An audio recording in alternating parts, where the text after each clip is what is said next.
നമസ്കാരം. ഇൻഫോടെക്കിലേക്ക് സ്വാഗതം. യമനിൽ വധശിക്ഷയ്ക്ക് വിധിക്കപ്പെട്ട നിമിഷപ്രിയയുടെ വധശിക്ഷ റദ്ദാക്കിയത് ആശ്വാസകരമായ വാർത്തയെന്ന് ചാണ്ടി ഉമ്മൻ MLA. കാന്തപുരം AP അബൂബക്കർ മുസ്ലിയാർക്ക് നന്ദിയുണ്ടെന്നും ചാണ്ടി ഉമ്മൻ പ്രതികരിച്ചു.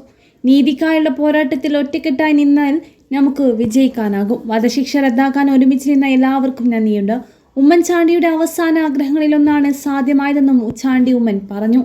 കാന്തപുരം AP അബൂബക്കർ മുസ്ലിയാർക്കാണ് നിമിഷപ്രിയയുടെ വധശിക്ഷ റദ്ദാക്കിയത് സംബന്ധിച്ച അറിയിപ്പ് ലഭിച്ചത്.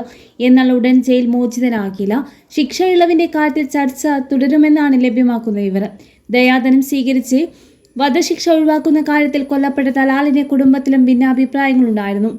നയതന്ത്ര ഇടപെടലുകൾ അത്രയൊന്നും സാധ്യമല്ലാത്ത ഒരു രാജ്യമാണ് യമൻ. അവിടെ ഫലപ്രദമായ ഒരു ചർച്ച നടക്കുകയും അതിന് ഫലം കാണുകയും ചെയ്തുവെന്ന കാര്യം ഏറെ ആശ്വാസകരമാണ്. ഇന്ത്യൻ ഗ്രാൻഡ് മുഫ്തിയുടെ ആവശ്യപ്രകാരം ഷെയ്ഖ് ഉമർ ഹഫീദ് തങ്ങൾ നിയോഗിച്ച യമൻ പണ്ഡിത സംഘത്തിന് പുറമെ നോർത്തേൺ യമനിലെ ഭരണാധികാരികളും അന്താരാഷ്ട്ര നയതന്ത്ര ഉദ്യോഗസ്ഥരും പങ്കെടുത്ത മധ്യസ്ഥ ചർച്ചകളിലാണ് തീരുമാനം കൈക്കൊണ്ടത്.